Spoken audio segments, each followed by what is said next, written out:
এবার জানব মধ্যপ্রাচ্য যুদ্ধ পরিস্থিতির খবর। যুক্তরাষ্ট্র ও ইসরায়েলের সঙ্গে চলমান যুদ্ধের তৃতীয় সপ্তাহে এসে বিশ্বজুড়ে বিভিন্ন বিনোদন ও পর্যটন কেন্দ্রে পাল্টা হামলার হুমকি দিয়েছে ইরান। আর এই হুমকির পরেই মধ্যপ্রাচ্য ছাপিয়ে ভারত মহাসাগরে ব্রিটিশ মার্কিন ঘাঁটিতে হামলা করেছে তেহরান।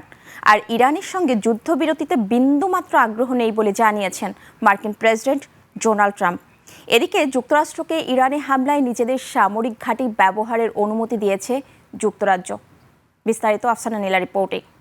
শিয়া বাটার ও ভিটামিন সমৃদ্ধ লিলি বিউটি সোপ, তারুণ্যময় উজ্জ্বল ত্বকের জন্য। যুদ্ধ নিয়ে ক্ষণে ক্ষণে মত পাল্টাচ্ছেন মার্কিন প্রেসিডেন্ট ডোনাল্ড ট্রাম্প। কি যে চাইছেন তা বোঝার কোনো উপায় নেই।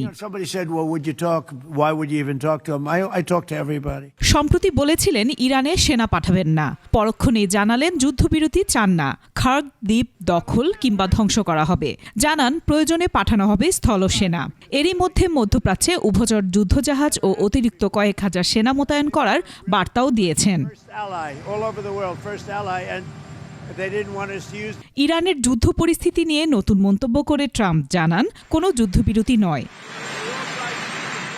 এদিকে পারস্য উপসাগরের হরমুজ প্রণালীতে হামলা চালাতে ব্যবহৃত ইরানি স্থাপনায় আঘাত হানতে মার্কিন বাহিনীকে নিজেদের সামরিক ঘাঁটি ব্যবহারের অনুমতি দিয়েছে যুক্তরাজ্য।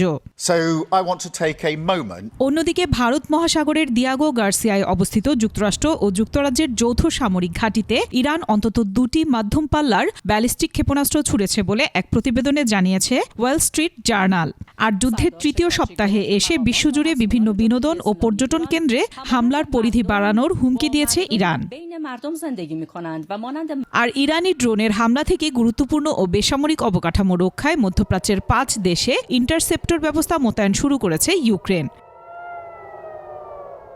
আফসানা নীলা, ডেস্ক রিপোর্ট, 21 টেলিভিশন।